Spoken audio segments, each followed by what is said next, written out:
কেউ বলেন আমরা শরিয়া বিশ্বাস করি না, কেউ আবার বলে অমুসলিমদেরকে খুশি করার জন্য যে আমরা শরিয়া করব না। কথা বলেন ঠিক না ভাই? ঠিক। ধান্দায় একটাই, কাফেরদেরকে খুশি করা।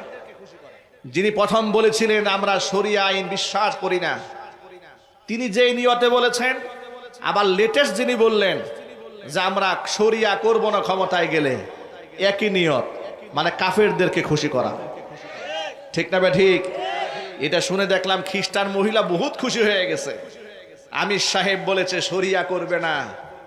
আহারে কি খুশি! মানে শরিয়া আইন মানে আল্লাহর আইন। আল্লাহর আইন করবেন না তো কার আইন করবেন? শয়তানের আইন করবেন। কথা বুঝেন নাই মনে হয়?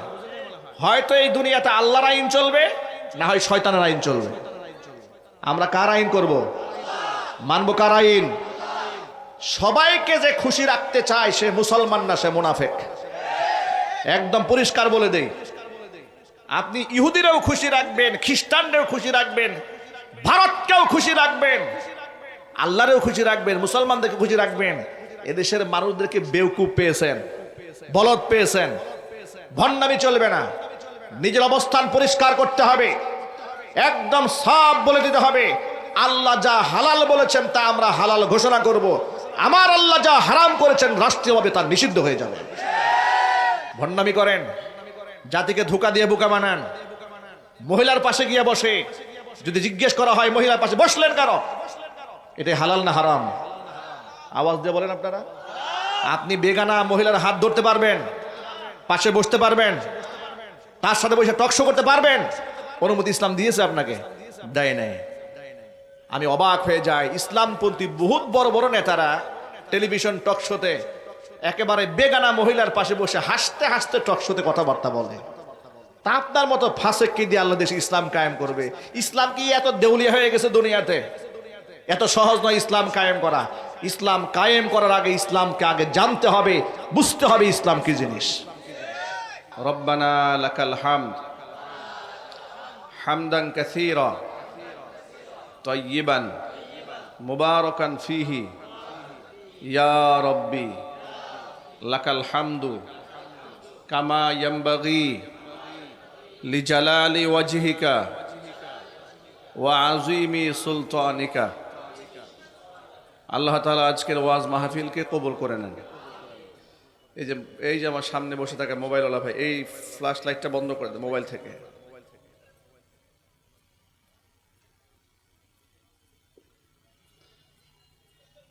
কোরআন এবং সুন্নাহ মানুষকে সব সময়ের জন্য সঠিক পথের দিশা দেয়। ইসলামের দিক নির্দেশনা মান্য করে চললে মানুষ দুনিয়া এবং আখিরাতে সফল কাম হবে। সফলতার মাপকাঠি এটা আল্লাহ পাক নিয়ন্ত্রণ করেন। সফল হওয়া না হওয়া নির্ভর করে আল্লাহর উপরে। কার উপরে জোরে বলুন? আল্লাহ পাকের উপরে। কোরআন সুন্নাহর ব্যাপ্তি এবং বিশালতাকে আমরা বুঝতে অক্ষম হওয়ার কারণেই এ সমাজে হাজারো বিশৃঙ্খলা তৈরি হয়েছে। মুসলমানদেরকে আমরা ওয়াজ করে করে আজও পর্যন্ত টোটাল ইসলামটাকেই বুঝাতে পারি নাই। এটা হচ্ছে আমাদের জীবনের সবচেয়ে বড় ব্যর্থতা। আমি আবার বলি, বাংলার জমিনে শত শত বছর ধরে ওয়াজ চলছে, নসিহত চলছে। এক এক সময় এক একটা ঢঙে মানুষের নসিহতের ভাষা ছিল। যেমন 70-এর আগে অনেক পুরাতন কিছু পোস্টার আমরা অনলাইন থেকে সংগ্রহ করেছি, লেখা যায় আজিমুস শান জলসা। পোস্টারে লেখা আছে আজিমুস শান জলসা, কিংবা ইসলাহি মাহফিল, কিংবা ওয়াজ মাহফিল ইত্যাদি ইত্যাদি নানা ভাষায় মানুষদেরকে নসিহতের আয়োজন করা হয়েছে যুগের পর যুগ ধরে।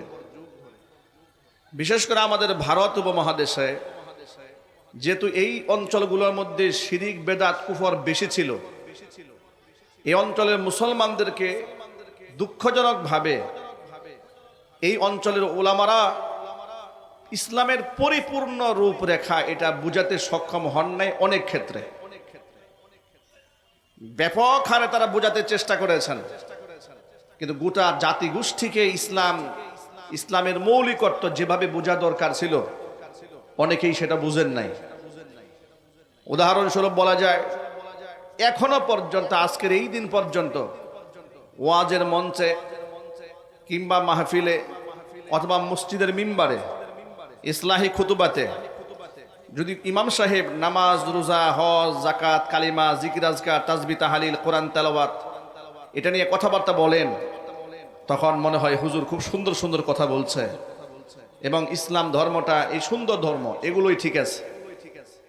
কিন্তু ওই ইমাম সাহেব যদি আবার একই মিম্বারে বসে যদি বলেন যে আপনারা চুরি করতে পারবেন না, চুরি করলে কোরআনের আইন দিয়ে হাত কেটে দেওয়া হবে, ব্যভিচার করতে পারবেন না, অবিবাহিত হলে দুর্রা মারা হবে, ইমাম সাহেব যদি বলেন শুদ্ধি ভিত্তিক অর্থ ব্যবস্থা বন্ধ করে দিয়ে জাকাত ভিত্তিক অর্থ ব্যবস্থা চালু করতে হবে, ইমাম সাহেব যদি বলেন কোন মুনাফেক কোন ফাসেক ফুজ্জারকে লিডারশিপ দেওয়া যাবে না, ইমানদার ব্যক্তিকে লিডারশিপ দিতে হবে, তখন মুসলমানদের সমাজের এক শ্রেণীর লোক বলে ওঠে হুজুরের দায়িত্ব হচ্ছে আমরা নামাজ কালাম তাসবিহ তাহলিল জিকির আজকার কোরআন তেলাওয়াত কেমনে করবো এতটুকুন বলে দেওয়া।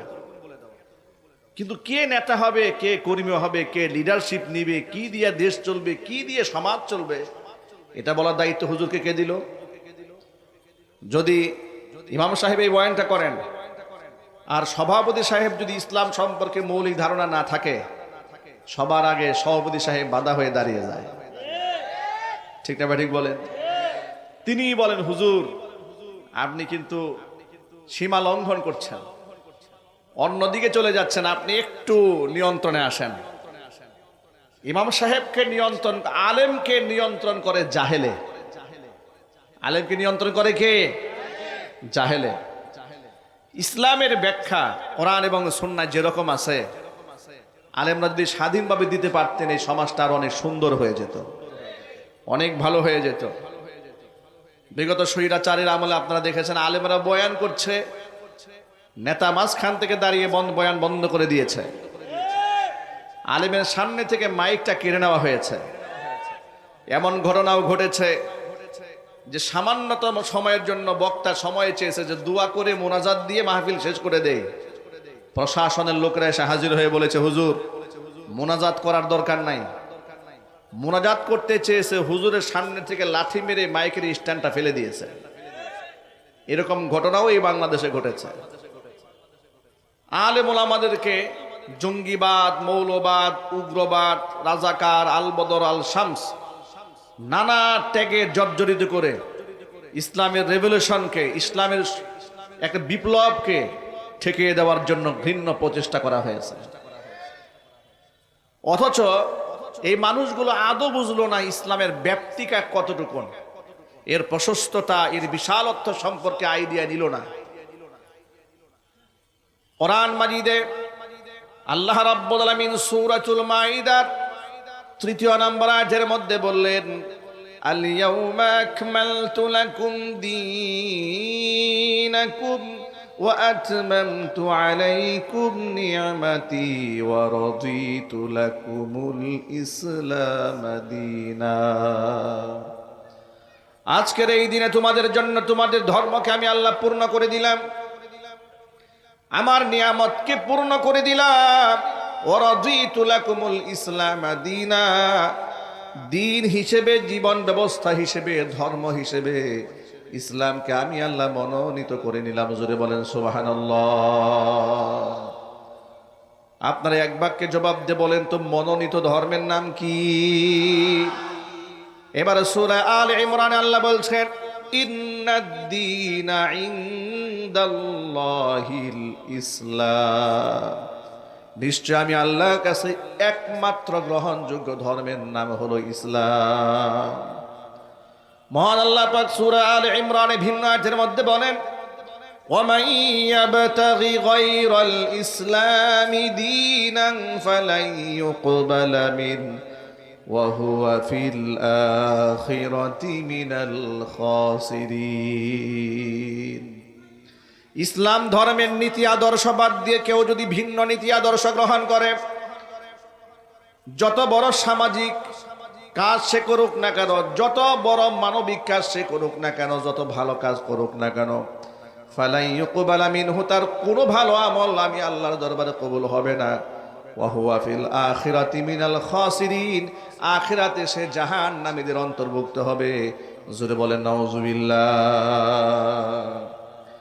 এক কথায় তিনটা আয়াত প্রমাণ করে দিল আল্লাহর কাছে পছন্দনীয় ধর্মের নাম ইসলাম, আল্লাহর কাছে গ্রহণযোগ্য ধর্মের নাম ইসলাম। ওই ইসলাম ছাড়া অন্য কোনো পন্থা গ্রহণ করার কোনো রাস্তা আল্লাহ পাক মুসলমানদের জন্য দেন নাই। তাম পৃথিবীর মধ্যে যত মানুষ রয়েছে সকল মানুষের মুক্তির একটাই রাস্তা, সেই রাস্তার নাম হচ্ছে ইসলাম। মুক্তির রাস্তার নাম কি? আরো যদি বলেন। সমাজতন্ত্র মানুষকে মুক্তির রাস্তা দেয় না,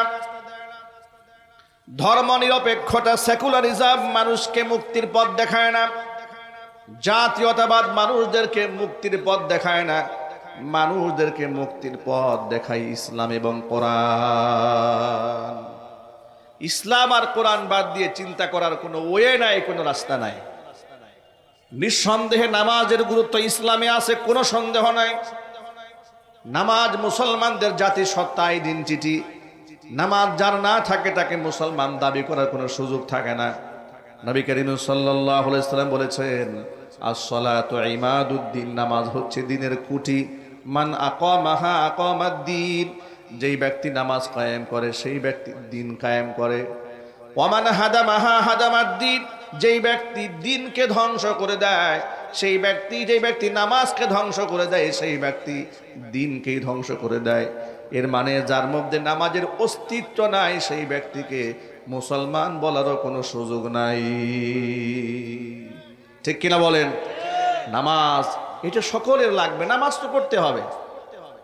তবে মনে রাখেন, তাওহীদের বাণী গ্রহণ করার পরে, কালিমা গ্রহণ করার পরে, আল্লাহর উপর ঈমান আনার পরে একজন ব্যক্তির উপরে নামাজ এত গুরুত্বপূর্ণ, সেই গুরুত্বপূর্ণ নামাজের কথা কোরআন মাজিদে এসেছে ৮২টা আয়াতে। কতগুলো আয়াত এসেছে? ৮২টা আয়াতের মধ্যে এসেছে। নামাজের পরের স্থান হচ্ছে যাকাতের। যাকাত অস্বীকারী কাফের। যাকাত যদি কেউ অস্বীকার করে তাকেও মুসলমান বলা যাবে না। বুনিয়াল ইসলাম আলা খামসিন, ৫টা স্তম্ভের উপর ইসলামটা দাঁড়িয়ে আছে।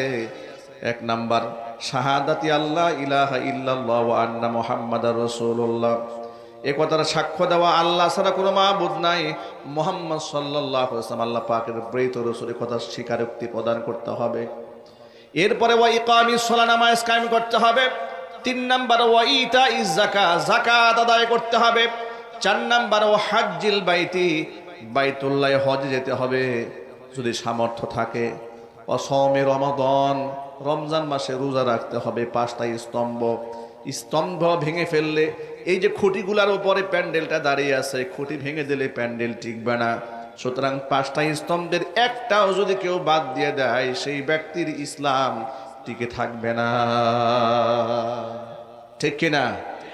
তাহলে তাওহীদের পরে যে নামাজের এত সীমাহীন গুরুত্ব, সেই নামাজের কথা কোরআন মাজিদে ৮২টা আয়াতের মধ্যে এসেছে। যে যাকাতের এত বড় গুরুত্ব, সেই যাকাতের কথা কোরআন মাজিদে এসেছে ৩২টা আয়াতে। নামাজ এবং যাকাত একসাথে কোরআন মাজিদে এসেছে ২৭টা আয়াতে। যে হজের বিধান, যে হজ ফরজ হওয়ার পরে যে মুসলমান হজে যায় না, নবী করিম সাল্লাল্লাহু আলাইহি সাল্লাম বলেছেন সেই ব্যক্তি ইহুদি হয়ে মারা যায় না, খ্রিস্টান হয়ে মারা যায়, সেটা আমি মুহাম্মদ সাল্লাল্লাহু আলাইহি সাল্লাম বলতে পারবো না। এত বড় গুরুত্বপূর্ণ ইবাদত হজ, সে হজের বিধান কোরআন মাজিদে এসেছে ১২টি আয়াতের মধ্যে। যে রমজান মাসের রোজা মানুষের জীবন থেকে গুনাহগুলা পবিত্র করে ব্যক্তিকে জান্নাতের জন্য প্রস্তুত করে দেয়, সেই রমজান মাসে রোজার কথা কোরআন মাজিদে ধারাবাহিক সূরাতুল বাকারার মধ্যে ৫টা আয়াতের মধ্যে আল্লাহ পাক নাজিল করেছেন। জোরে বলেন সুবহানাল্লাহ। তাহলে নামাজের আয়াত ৮২টা আয়াত, যাকাতের আলাদা করে ৩২টা আয়াত, নামাজ এবং যাকাত একসাথে ২৭টা আয়াত, হজের ব্যাপারে ১২টা আয়াত, আর রোজার ব্যাপারে মাত্র 5টা আয়াত। এই সবে মাত্র ৮২, ৩২, ২৭, ১২, ৫ আয়াতের মধ্যে তো নামাজ, রোজা, হজ, যাকাত সব শেষ হয়ে গেল। তাহলে এবার আপনাদেরকে প্রশ্ন করি যে এত বড় কোরআন আল্লাহ পাক যে নাজিল করে দিলেন, এখানে সবে মাত্র ১ থেকে 150 আয়াতের হিসাব না হয় আপনি পেয়ে গেলেন। কোরআন শরীফে হাজার হাজার আয়াতের মধ্যে আল্লাহ পাক শুধু নামাজ রোজার কথাই বলেন নাই। এর মানে হলো কোরআন এমন একটা জীবন বিধান মানুষকে উপহার দিয়েছে, সেখানে শুধুমাত্র 5 ওয়াক্ত নামাজ কিংবা রোজা হজ যাকাত এতটুকু আমলের মধ্যে মানুষকে সীমাবদ্ধ করে দেওয়া হয় নাই। গোটা জাতিকে একটা নতুন জীবন ব্যবস্থা আল্লাহ পাক তার নিজের পক্ষ থেকে উপহার দিয়েছে। আর সেই পুরো জীবন ব্যবস্থায় কোরআনে বিশ্লেষণ করে বলে দিয়েছেন কে? যদি বলেন তো ভাই, একটু আওয়াজ দিয়ে বলুন না কে? যে আল্লাহর হুকুমে আপনি নামাজ পড়েন, যে আল্লাহর হুকুমে আমরা রোজা রাখি, যে আল্লাহর হুকুমে আমরা যাকাত দেই, সে আল্লাহর হুকুমে আমাদেরকে নেতৃত্ব পরিচালনা করতে হবে, সেই আল্লাহর হুকুমে দেশ পরিচালনা করতে হবে, সেই আল্লাহর হুকুমে সমাজ পরিচালনা করতে হবে, সেই আল্লাহর হুকুমে সংসদ চলতে হবে, হাইকোর্ট, সুপ্রিম কোর্ট, এরপরে জজ কোর্ট, ম্যাজিস্ট্রেট কোর্ট, সমস্ত কোর্টগুলা সেই আল্লাহ রাব্বুল আলামিনের হুকুমে পরিচালিত হতে হবে। হুকুমকার, জোরে বলেন না হুকুমকার। এখানে বাহিরে যাওয়ার কোনো সুযোগ দেওয়া হয় নাই, মন মতলবি কাজ করার কোনো সুযোগ নাই, যে আমি ইচ্ছা করলে মানলাম না, ইচ্ছা করলে মানলাম না, এটা বলার কোনো সুযোগ নাই। আজকে বড় দুঃখ লাগে, দেখুন 54 বছর হলো বাংলাদেশ স্বাধীন হলো। এই 54টা বছরে এদেশের মানুষ কিসের নিরাপত্তা পেয়েছে বলেন? এদেশে আমাদের জীবনের নিরাপত্তা আছে ভাই? এটা জোর আওয়াজে বলেন। আমাদের সম্মানের কোনো নিরাপত্তা আছে? আমাদের ছেলে মেয়ের ইজ্জতের কোনো নিরাপত্তা আছে? না, নিরাপত্তা নাই। এদেশে আইন আছে, আদালত আছে, আপনি আইনের বিরুদ্ধে কথা বলবেন, আদালত অবমাননার মামলা খাবেন, আদালত অবমাননার মামলা আপনি খাবেন। পক্ষান্তরে আপনি নিরপরাধ মানুষ, পেশি শক্তি নাই, পয়সা পাতি নাই, আপনি বছরের পর বছর কারাগারে বন্দী থাকবেন। আর যদি পেশি শক্তি থাকে, ক্ষমতা থাকে, দল থাকে, মন্ত্রী বাহাদুরের ফোন থাকে, সচিব যদি দুলাভাই হয় আর খালু হয়, তাহলে শুটার ফয়সালের মতো অস্ত্র সহ ধরা পড়লেও 3 মাসে জামিন হয়ে যায়। কথা ঠিক না ভাই? ঠিক। কিন্তু এটা বলা যাবে না, এটা বলে নাকি আদালত অবমাননা হবে। তারা বলে পবিত্র আদালত। এই সেই পবিত্র আদালত, যে পবিত্র আদালতে সুদখোর, ঘুষখোর, মিথ্যাবাদী, লম্পট, বদমাশেরা টাকার বিনিময়ে নিরপরাধ মানুষদেরকে ফাঁসির কাস্টে ঝুলায় দেয় আর অপরাধীদেরকে জামিন দিয়ে দেয়। কথা ঠিক না ভাই? জুড়ে বলেন। এরা আবার বলে পবিত্র আদালত। কোন দিক থেকে পবিত্র বলুন আপনারা? কোন দিক থেকে পবিত্র? এই আদালত তো সেই আদালত যে আদালতে আল্লামা মামুনুল হক হাফিজাহুল্লাহর বিরুদ্ধে নিজের বউকে দিয়া ধর্ষণের মামলা করাই দিয়েছিল। কথা ঠিক না ঠিক জুড়ে বলেন। এই আদালত তো সেই আদালত 21 শতাব্দীর শ্রেষ্ঠতম মুফাসসির শহীদ আল্লামা সাঈদী রহমাতুল্লাহি আলাইহিকে 13 বছর বিনা অপরাধে কারারুদ্ধ করে রেখে দিয়েছিল। এই আদালত তো সেই আদালত যে এমন একজন নিরীহ আলেম উলামাদেরকে, একটু তাকায় দেখেন আলেমদের নামের তালিকা কত লম্বা, বলেও শেষ করা যাবে না। মুফতি সাখাওয়াত হোসেন রাজি হাফিজাহুল্লাহ, এত বড় একজন শাইখুল হাদিস, আটকায় রাখলো জেলখানাতে। বাবা মারা গেছে, তাকে পেরোলে মুক্তি দেওয়া হলো, পায়ের মধ্যে ডান্ডা বেরি পরাই দিয়েছে লোহার। একজন শাইখুল হাদিস পায়ের মধ্যে লোহার ডান্ডা বেরি পরিয়ে ছেড়ে দিয়েছে, বাবার জানাজা পড়াচ্ছে। লোহার করাঘাতে নিজের পা থেকে রক্ত ফিনকি দিয়ে বের হয়েছে, ডান্ডা বেরি খুলে দেয় নাই। নাউজুবিল্লাহ পড়বেন না? একটু চিৎকার দিয়ে বলে নাউজুবিল্লাহ। এই সমস্ত কাজ যে সমস্ত আদালতে হয়, সেখানকেও বলে হয় মাননীয় আদালত। এরাই বলে পবিত্র আদালত। এই আদালতের পবিত্রতা আপনারা রক্ষা করেছেন। এই আদালত তো সেদিন পবিত্র হবে যেদিন আল্লাহর আইন দিয়ে আদালত পরিচালিত হবে। এর আগ পর্যন্ত আদালত পরিবর্তিত পবিত্র হবে না, এর রুহানিয়াতও ফিরে আসবে না। আমার প্রিয় বন্ধুগণ, এই জন্য সকল মুসলমানদেরকে একটা আওয়াজ তুলতে হবে। জীবনের সকল ক্ষেত্রে আমরা ইসলাম চাই। ইসলাম যেখানে আছে শান্তি সেখানে আছে, ইসলাম যেখানে নাই শান্তি সেখানে নাই। প্রত্যেকটা মানুষকে জবাবদিহিতার কাঠগড়ায় দাঁড় করাতে হবে। বর্তমান সমাজে প্রভাব এবং প্রতাপশালী ব্যক্তিদেরকে জবাবদিহিতার ঊর্ধ্বে রাখা হয়। যত বড় অন্যায় করুক না কেন, যদি প্রভাব থাকে তাকে আপনি জবাবদিহিতা করতে পারবেন না। টেলিভিশন টক শোতে বসে বলা হয় আইন সকলের জন্য সমান। আমি জিজ্ঞেস করি, বাংলাদেশের আইন সকলের জন্য সমান? কি কথা বলতে কষ্ট হচ্ছে নাকি আপনাদের, না ভয় হচ্ছে? আমাদের দেশের আইন সবার জন্য সমান না? সবার জন্য সমান নয়। দেখেছেন না, আলেম দেখে যখন কোর্টে তোলা হতো, লোহার ডান্ডা বেরি পরানো হতো, হাতের মধ্যে গরুর রশি লাগায় টানাটান টেনে আদালতে তোলা হতো। পক্ষান্তরে জুলাই আগস্ট বিপ্লবে হাজার হাজার মানুষকে যারা খুন করেছে, বিগত 16 বছর মানুষদেরকে গুম করেছে, টর্চার করেছে, একেবারে ঠান্ডা মাথায় শুট করে বিরোধী দলের নেতা কর্মীদেরকে যারা গুম করেছে, খুন করেছে, হত্যা করেছে, নিরীহ মানুষদেরকে জঙ্গি বানায়া নাটক সাজিয়ে হত্যা করেছে, এই সমস্ত খুনিরা অনেকেই তো দেশ ছেড়ে পালিয়েছে। দেশে যারা আছে, যারা কারাগারে বন্দী আছে, এদেরকে যখন আদালতে আনা হয়, সুবহানাল্লাহ, এদের জন্য আলাদা করে এসি প্রিজন ভ্যান বানানো হয়েছে। উচিত ছিল এদের পা গুলা উল্টা করে ঝুলাইয়া মাথা নিচ দিকে দিয়া পাবলিকে লাথি মেরে মেরে আদালতে তোলা। কথা ঠিক না বেরিয়ে ছিল বলেন? বিয়াদবির গোষ্ঠীরা এরা অপরাধীদেরকে শেল্টার দেয়। শহীদ উসমান হাদি শহীদ হয়েছে এই দেশের তথাকথিত আমলাতন্ত্রের জটিলতার কারণে। এদেশের সরকারের মধ্যে ঘাপটি মেরে বসে থাকা খুনি এবং দালালদের কারণে শহীদ হতে হয়েছে। কথা বলতে হবে, ঠিক কিনা বলে? মাস ঊর্ধ্বে হয়ে গেল, ভর দুপুরে প্রকাশ্য দিবালোকে একটা মানুষকে ঠান্ডা মাথায় খুন করে আসামি পার পেয়ে যায়। এর নাম সোনার বাংলাদেশ। আপনি এই আইন শৃঙ্খলা রক্ষাকারী বাহিনীর বিরুদ্ধে কথা বলা যাবে না, শুধু সম্মান করতে হবে, তেল মারতে হবে, তাহলে অপেক্ষায় থাকেন পরবর্তী টার্গেট আপনি। ঠিক না এই জন্য বলেন? এই জন্য আমরা এক ভাষায় কথা বলি। এই সমস্ত তন্ত্র মন্ত্র আর ধোঁকাবাজি দিয়ে দেশের মধ্যে আপনি ইনসাফ কায়েম করতে পারবেন না। ইনসাফ যদি কায়েম করতে হয়, জাস্টিস যদি কায়েম করতে হয়, আমার আল্লাহ পাক কোরআনে যা বলেছেন সেটাই বাস্তবায়ন করতে হবে। আল্লাহ পাক কি বলেন শুনেন, ইয়া আইয়ুহাল্লাযীনা আমানু কুতিবা আলাইকুমুল কিসাসু ফিল কতলা। ও ঈমানদারেরা, আমি শুধু তোমাদেরকে নামাজ রোজার কথাই বলি নাই, তোমাদের উপরে কুতিবা আলাইকুমুল কিসাস, তোমাদের উপর ফরজ করা হয়েছে। কি করা হয়েছে? এটা জোর আওয়াজে বলেন। নফল করা হয় নাই, এই বিধিবিধান তোমাদের উপর ফরজ করে দেওয়া হলো। কোন ব্যাপারে? আল কিসাসু ফিল কতলা, হত্যার ব্যাপারে।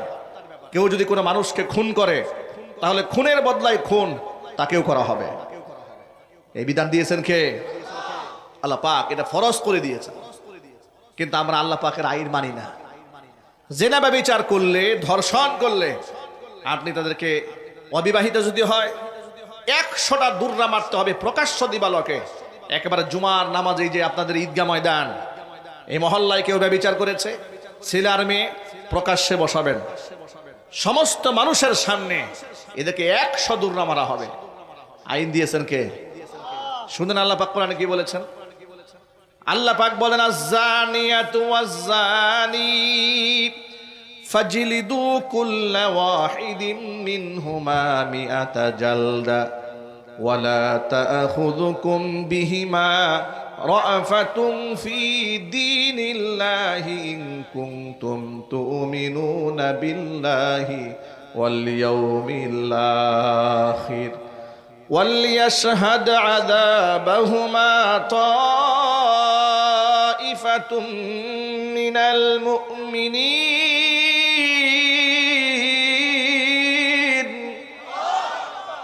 আল্লাহ পাক বলেন, ব্যভিচারী নারী আর পুরুষ যদি প্রমাণ পাওয়া যায়, এরা যদি অবিবাহিত হয়, তাহলে প্রকাশ্য দিবালোকে প্রত্যেককে 100 করে বেত্রাঘাত করবে। এটা আল্লাহর আইন।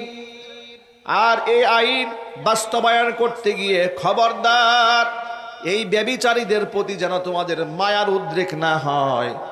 ওয়ালিয়াশহাদ আযাবাহুমা তা'iফাতুম মিনাল মুমিনিন।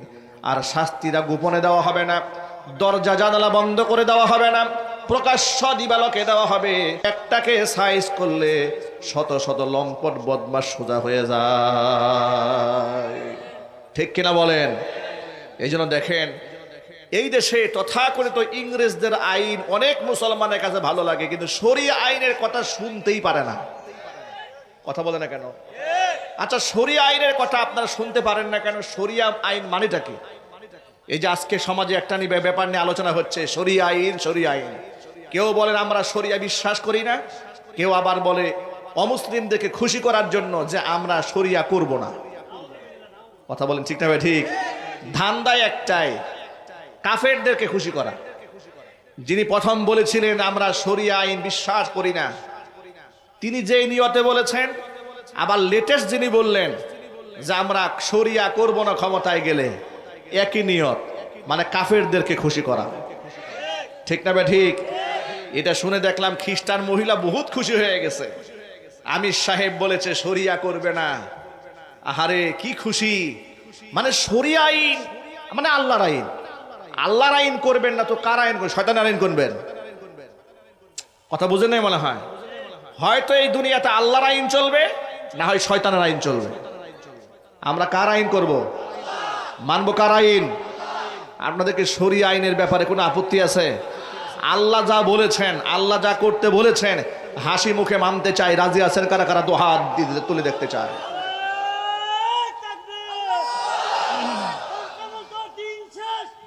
ভাইরা আমার, সকল ভাইদের কথা বুঝতে হবে শরিয়া আইন মানেটা কি। শরিয়া আইন হচ্ছে যে আইন আল্লাহ দিয়েছেন, আল্লাহ রসুল দিয়েছেন, কোরআন সুন্নাহ দ্বারা প্রমাণিত, সেগুলো বাস্তবায়ন করতে হবে। যেমন আল্লাহ পাক কোরআন মাজিদে খুবই স্পষ্ট করে সূরা নামলের মধ্যে বলে দিয়েছেন। কোরআন মাজিদে সূরা হজ্জের মধ্যে আল্লাহ রাব্বুল আলামিন স্পষ্ট ভাষায় বলে দিয়েছেন, আল্লাযীনা ইম্মাক্কান্নাহুম ফিল আরদি আকামুস সালাতা ওয়া আতাবুজ যাকাতা ওয়া আমারু বিল মা'রুফি ওয়া নাহাউ আনিল মুনকার। আমি যদি ইমানদারদেরকে ক্ষমতার মসনদে বসাই, 4 দফা কাজ এই সমাজে তারা বাস্তবায়ন করবে। 1 নাম্বার, প্রথম কাজটাই হচ্ছে সমাজের মধ্যে তারা নামাজ কায়েম করবে। জোরে বলেন সুবহানাল্লাহ। আমি যদি ইমামদারদেরকে নেতৃত্বে বসাই, তাহলে প্রথম কাজ এই সমাজে তারা নামাজ কায়েম করবে। প্রিয় ভাইরা, নামাজ রাষ্ট্রীয়ভাবে দেশে কায়েম হওয়ার দরকার আছে না নাই? আরো জোরে আওয়াজে বলেন। এখন এটা হলো শরিয়া আইন। আপনারা তো বুঝেন না শরিয়া আইন কাকে বলে। এটা শরিয়া আইন, যে মুসলমান তাকে অবশ্যই নামাজ পড়তে হবে। কারণ নামাজ কোনো ঐচ্ছিক বিধান নয়, এটা ফরজ বিধান। কি বিধান জোরে বলুন? ফরজ বিধান। এটা মুসলমানদের জন্য। এই ক্ষেত্রে আবার কিছু সুযোগ সন্ধানীরা প্রশ্ন তুলে, শরিয়া আইন কার্যকর হয়ে গেলে অমুসলিমদের কি হবে? অমুসলিমদের কি হবে? এই জন্য শরিয়া দরকার নাই। এই গাধাগুলো বুঝতেও চেষ্টা করে না। আরে বেটা, এই নামাজ তো আর হিন্দুদের উপর রাষ্ট্র কায়েম করবে না, খ্রিস্টানদের উপর কার্যকর করবে না, বৌদ্ধদের উপর কার্যকর করবে না। বৌদ্ধদেরকে, খ্রিস্টানদেরকে, মুশরিকদেরকে আপন আপন ধর্ম পালন করার স্বাধীনতা দেওয়ার পরে মুসলিমদের জন্য নামাজ বাধ্যতামূলক করা হবে। ঠিক না? ঠিক বলেন। আরেকটা কথা বুঝাই দেই। আল্লাহ পাক বলছেন আকামুস সালাহ, নামাজ কায়েম করবে, ও আতাবুজ যাকাত, এরা যাকাত আদায় করবে। আজকে আমাদের সমাজের সব মুসলমানরা যাকাত দেয়। যদি বলুন যাকাত দেয়। যদি যাকাত দেওয়া হতো আজ থেকে 10 বছর আগে, বাংলাদেশের একটা জরিপ দেখেছিলাম পত্রিকার মধ্যে রমজানে।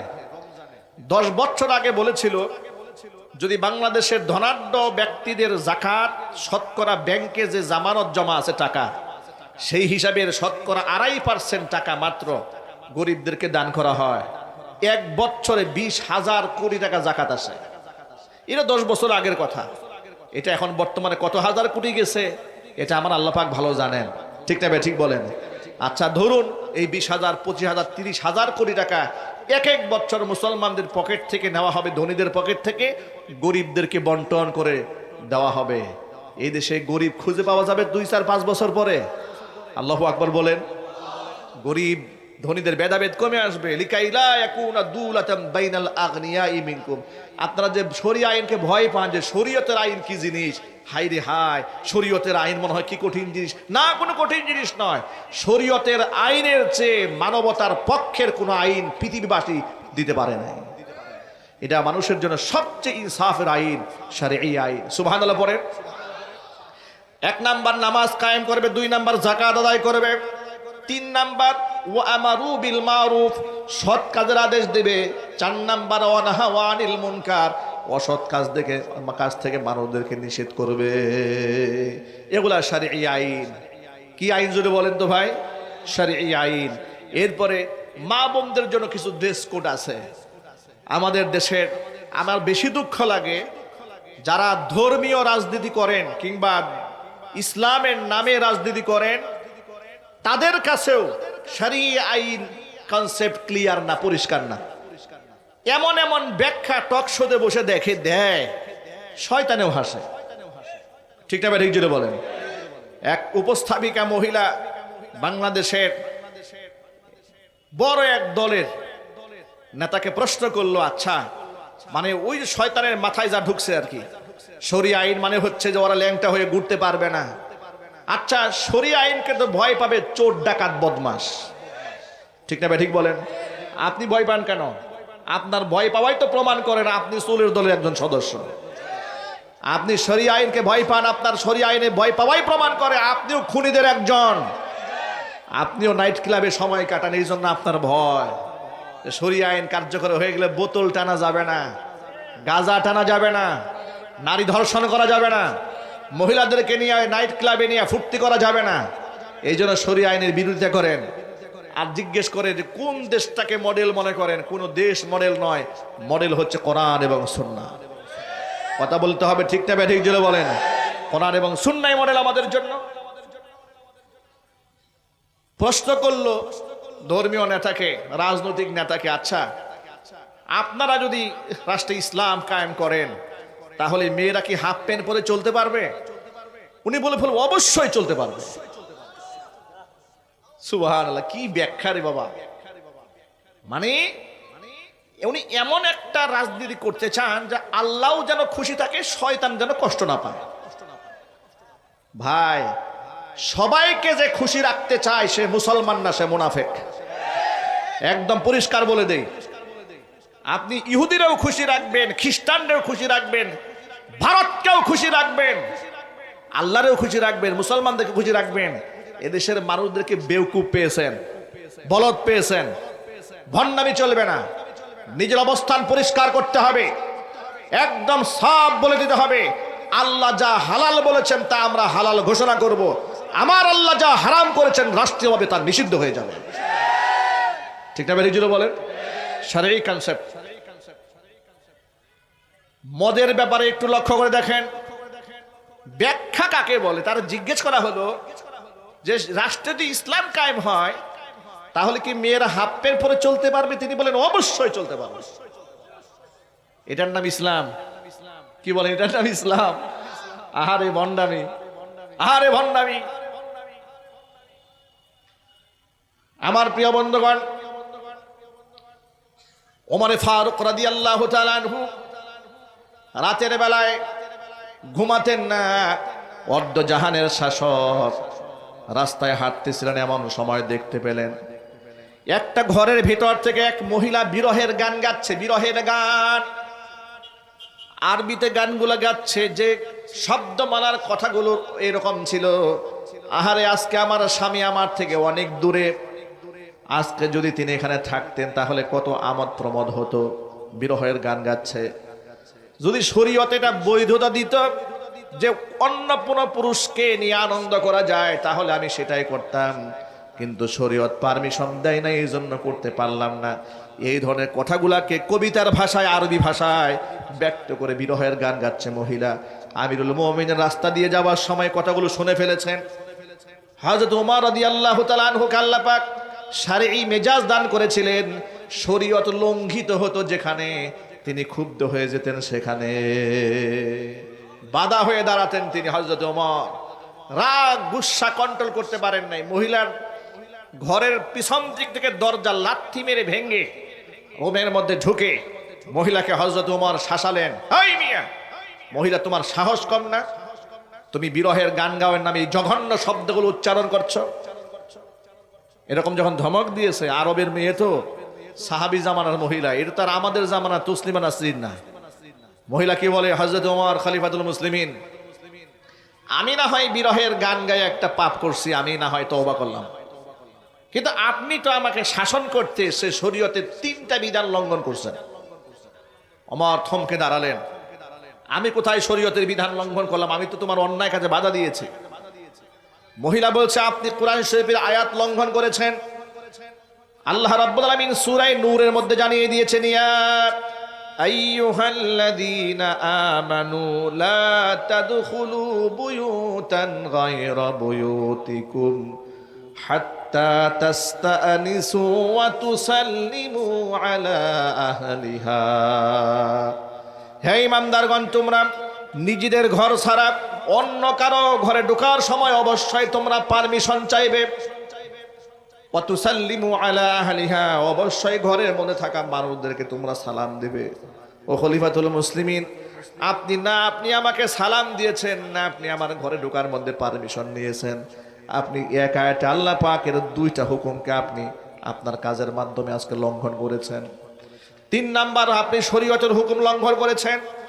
যে কোনো মানুষের ঘরে প্রবেশ করতে হলে ফ্রন্ট সাইড, সামনের দরজা দিয়ে ঢুকতে হয়, আপনি পিছন দিক থেকে লাথি মেরে ঢুকেছেন। আপনি শরীয়তের 3টা বিধান লঙ্ঘন করেছেন। এবার বলেন আপনার কি ফয়সালা হওয়া দরকার? হযরত ওমর মহিলার মুখ থেকে আল্লাহ পাকের কোরআন শরীফের আয়াত আর শরীয়তের জ্ঞান শুনে থমকে দাঁড়ালেন। তিনি বললেন, আল্লাহর বান্দি, তুমি তোমার অন্যায়ের জন্য আল্লাহর কাছে মাপ চাও, আমি আমার অন্যায়ের জন্য আল্লাহর কাছে মাপ চাই। সুবহানাল্লাহ বলেন। মানে আল্লাহর আয়াত যদি তাদের সামনে দেওয়া হতো, সেখানে আর তারা যুক্তিতে যেতেন না, তর্কে যেতেন না। আমাদের দেশের লোকের এখন যুক্তি খুঁজে, তর্ক খুঁজে। হুজুর, এটা সাহাবায়ে কেরামের জামানা না, এটা হচ্ছে সেই জামানা, এটা হচ্ছে ওই জামানা। এখানে একটু সুদ খাইতে হয়, হালকা একটু মিছা কথা বলতে হয়, হালকা একটু ঘুষ খাইতে হয়, হালকা করে আলতো করে মহিলাদের পাশে গিয়ে একটু বসতে হয়, একটু হ্যান্ডশেক করতে হয়। তা না হলে এই দেশে ইসলাম কায়েম করা যাবে না। কোনো ফাসিককে দিয়ে আল্লাহর জমিন আল্লাহ পাক ইসলাম কায়েম করবেন না। ভণ্ডামি করেন, জাতিকে ধোঁকা দিয়ে বোকা বানান। মহিলার পাশে গিয়ে বসে, যদি জিজ্ঞেস করা হয় মহিলার পাশে বসলেন কেন, এটা হালাল না হারাম? আওয়াজ দিয়ে বলেন আপনারা। আপনি বেগানা মহিলার হাত ধরতে পারবেন, পাশে বসতে পারবেন, তার সাথে বসে টকশো করতে পারবেন? অনুমতি ইসলাম দিয়েছে আপনাকে? দেয় নাই। আমি অবাক হয়ে যাই, ইসলামপন্থী বহুত বড় বড় নেতারা টেলিভিশন টকশোতে একেবারে বেগানা মহিলার পাশে বসে হাসতে হাসতে টকশোতে কথাবার্তা বলে। তা আপনার মতো ফাসিককে দিয়ে আল্লাহ দেশে ইসলাম কায়েম করবে? ইসলাম কি এত দেউলিয়া হয়ে গেছে দুনিয়াতে? এত সহজ নয় ইসলাম কায়েম করা। ইসলাম কায়েম করার আগে ইসলামকে আগে জানতে হবে, বুঝতে হবে ইসলাম কি জিনিস। ইসলামের কনসেপ্ট তো ক্লিয়ার নাই তোমার কাছে, তুমি কিসের ইসলাম কায়েম করবা? আমাদের বার্তা বড় পরিষ্কার, আমার আল্লাহ যে বিধান দিয়েছেন তার উপরে কোনো বিধান নাই। ইসলাম যদি কায়েম হয়ে যায়, সমাজের মধ্যে ইনসাফ কায়েম হয়ে যাবে। এই জন্য সকল মুসলমানদের মুখে এখন একটাই বার্তা থাকবে, আমরা জীবনের সকল ক্ষেত্রে ইসলাম চাই। চাই না? চাই না জোরে বলেন। কারা কারা চান? হাত দেখি তো ভাই, কারা কারা চান? হে আল্লাহ, তুমি কবুল করে নাও। জোরে কর আমিন। হাত নামান। তাহলে শারঈ আইন মানে কোনো ভৌতিক আইন না, ভিন্ন গ্রহ থেকে এসে আষ্টে পৃষ্ঠে অক্টোপাসের মতো জড়ায় ধরে আপনার বেকায়দায় ফেলে দেবে, এটার নাম শরীয়তের আইন না। শরীয়তের আইন হচ্ছে আল্লাহ পাকের সেই বিধান, যে বিধান মান্য করলে আপনি সুখী হবেন, আপনার প্রতিবেশী সুখী হবে, আপনি ইনসাফ পাবেন, ব্যক্তি জীবনে ইনসাফ পাবেন, আপনি রাষ্ট্রীয় জীবনে, আপনার জীবনের নিরাপত্তার গ্যারান্টি দেবে ইসলাম। চিৎকার দিয়ে এখন আল্লাহু আকবার। এছাড়া মুক্তির কোনো পথ নাই। এছাড়া কি মুক্তির কোনো পথ আছে ভাই?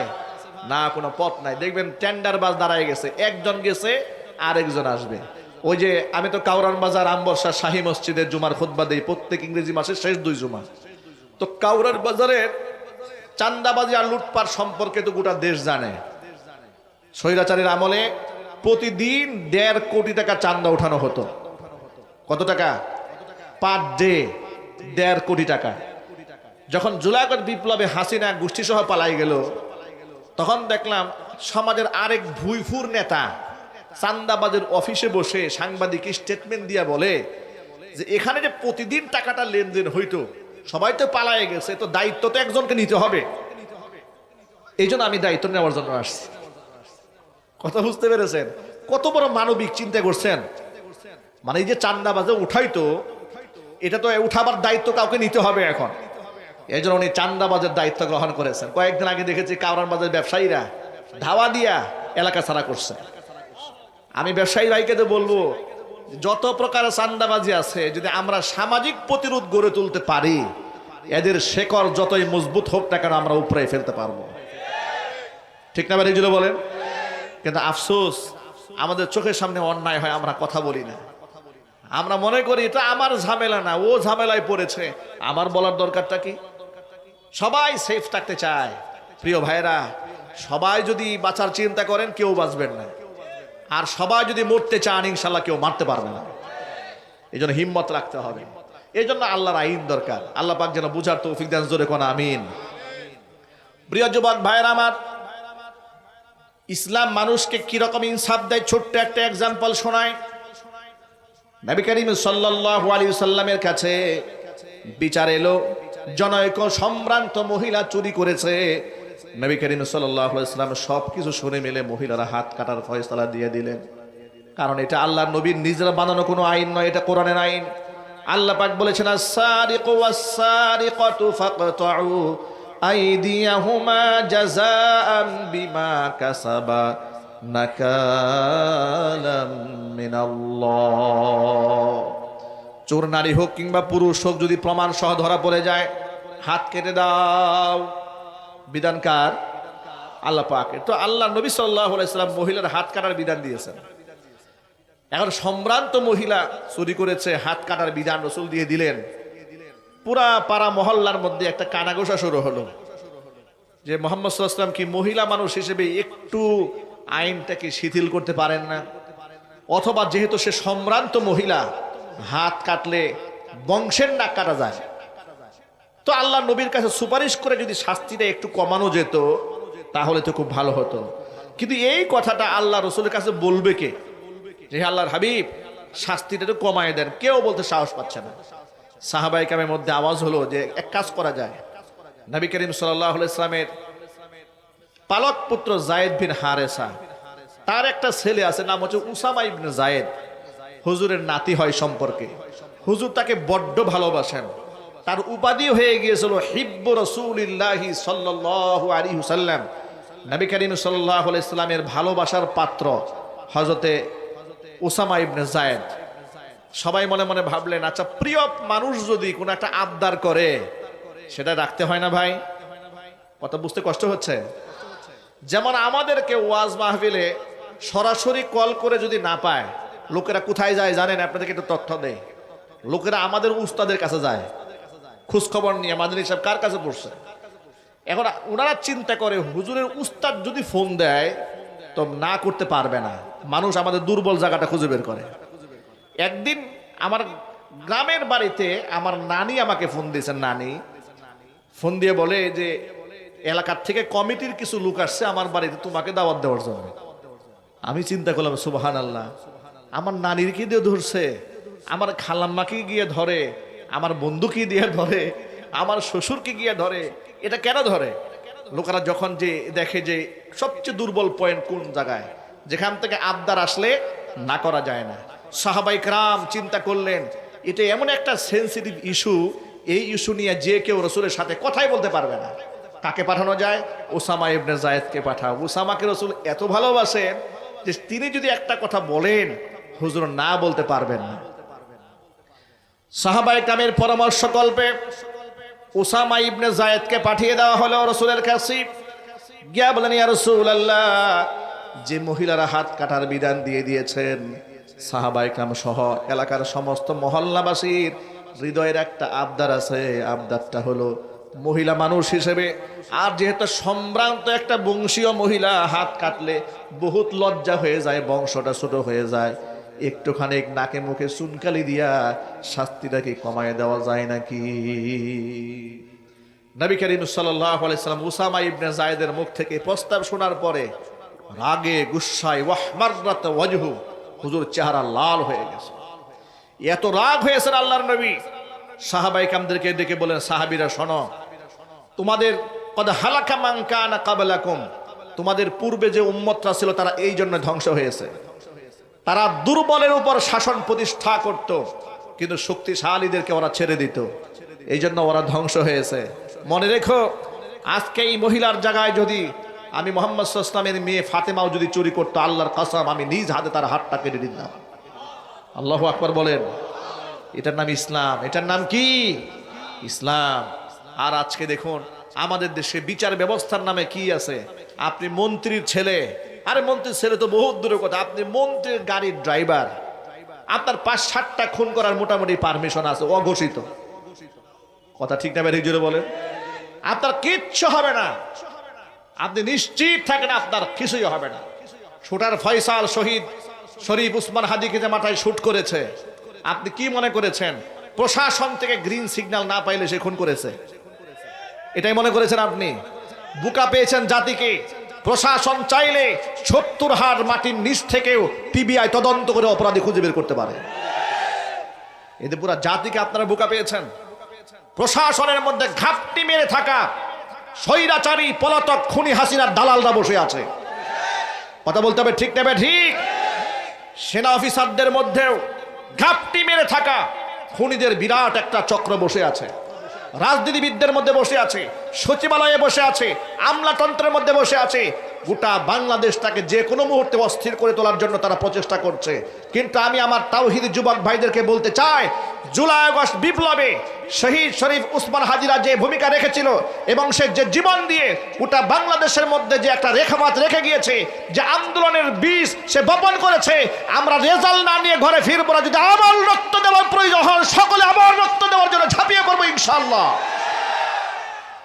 মহান আল্লাহ রাব্বুল আলামিন আমাদেরকে ঐক্যবদ্ধ থাকার তৌফিক দান করার জন্য করে আমিন। এখন জিজ্ঞেস করতে চাই, শরিয়া আইনের দরকার কি দেশে আছে না নাই? যদি মুসলমানের সন্তান হয় তাহার আছে বলবেন, আর যদি মুনাফিকের সন্তান হন, মুনাফিক হন, তাহলে কোনো আপত্তি নাই। জিজ্ঞেস করতে চাই, এ রাষ্ট্রে আল্লাহর আইনের দরকার আছে না নাই? জোর আওয়াজে বলতে হবে, আল্লাহর দরকার, আল্লাহ আইন দরকার আছে না নাই? এবার বলেন, আল্লাহর আইন যেখানে, আরো জোরে, আল্লাহর আইন যেখানে, আল্লাহর আইন নাই যেখানে। মহান আল্লাহ রাব্বুল আলামিন আমাদেরকে ওই সমস্ত ব্যক্তিদেরকে পাশে থাকার তৌফিক দান করেন যারা আল্লাহর আইনের পক্ষে কথা বলেন, যারা আল্লাহর আইন জমিন বাস্তবায়ন করে সংগ্রাম করেন, তাদের সাথে হাতে হাত রেখে কাঁধে কাঁধ মিলিয়ে সংগ্রামের দুর্গ গড়ে তোলার তৌফিক আল্লাহ পাক আমাদেরকে দান করে। জোরে কোন আমিন। ওয়া আখিরু দাওয়ানা আলহামদুলিল্লাহি রাব্বিল আলামিন। আসসালামু আলাইকুম।